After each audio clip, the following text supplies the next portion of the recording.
राधे राधे प्यारे भक्तों, भक्ति रस में आप सभी का हार्दिक स्वागत है। प्यारे भक्तों, कल हमने 28वें अध्याय में जय अजय नामक प्रभु विष्णु के पार्षदों की कथा सुनी और हमने देखा कि कैसे कलहा को वैकुंठ प्राप्ति हुई। तो आइए आज 29वें अध्याय की कथा का पान करते हैं। राजा पृथु ने कहा, हे नारद जी, आपने कलहा ने जिस प्रकार मुक्ति पाई सारी कथा हमें सुनाई और हमने भली भांति सुनी। हे देव ऋषि, यह काम क्या उन दो नदियों के प्रभाव से हुआ था? कृपा करके मुझे बताने की कृपा करें। नारद जी बोले कि कृष्णा नदी साक्षात भगवान कृष्ण का शरीर और वेणी नामक नदी भगवान शंकर का शरीर है।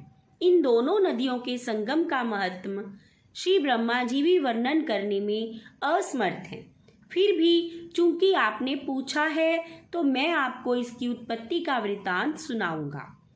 चक्षात्सु मनवंतर के आरंभ में श्री ब्रह्मा जी ने सह पर्वत के शिखर पर यज्ञ करने का निश्चय किया। यह सब देवताओं भगवान विष्णु और शंकर जी यज्ञ की सामग्री लेकर उस पर्वत के शिखर पर पहुंच गए। तब महर्षि भृगु तथा ऋषियों ने ब्रह्म मुहूर्त में उन्हें दीक्षा देने का विचार किया।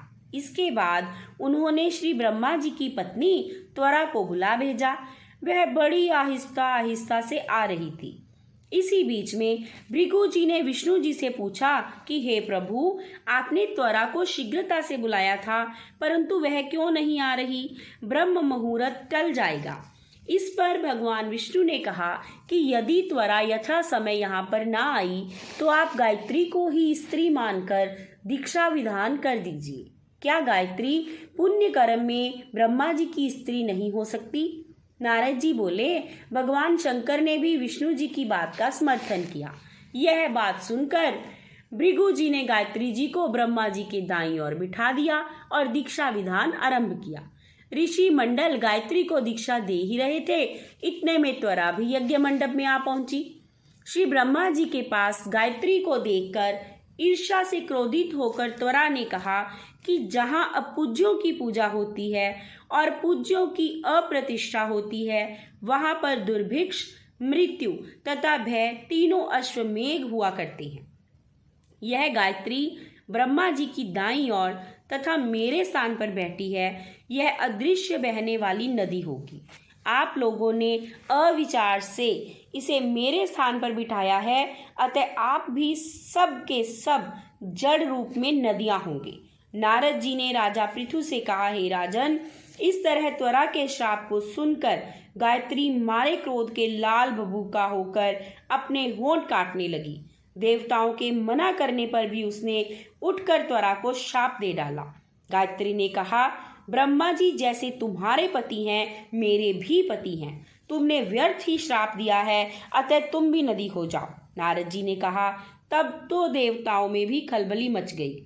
वह त्वरा को दंडवत करके कहने लगे, हे देवी, तूने जो ब्रह्मा आदि सब देवताओं को श्राप दिया है, इसे यदि हम सब जड़ रूप में नदियां हो जाएंगे तो फिर निश्चय ही इन तीनों लोग नष्ट हो जाएंगे, क्योंकि यह शाप तुमने बिना विचार किए दिया है, अतः तुम इसे वापस ले लो।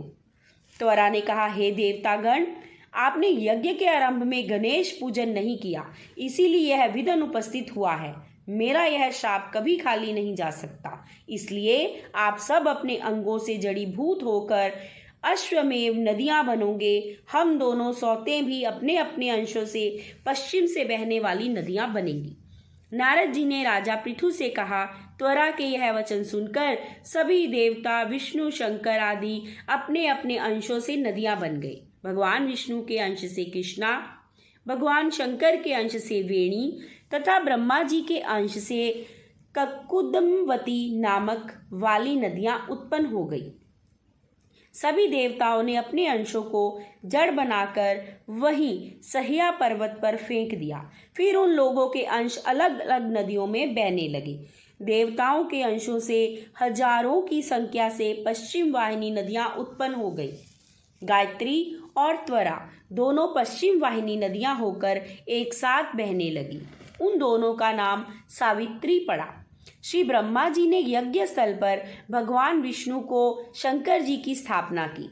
दोनों देवता महाबल तथा अतिबल के नाम से विख्यात हुए। राजन, कृष्णा और वेणी नदी की उत्पत्ति का यह वर्णन जो मनुष्य सुनेगा उसे दर्शन और स्नान इत्यादि का फल प्राप्त होगा।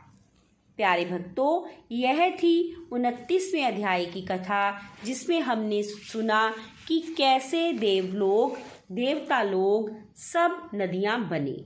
तो कल 30वें अध्याय के साथ फिर मिलेंगे। तब तक के लिए राधे राधे।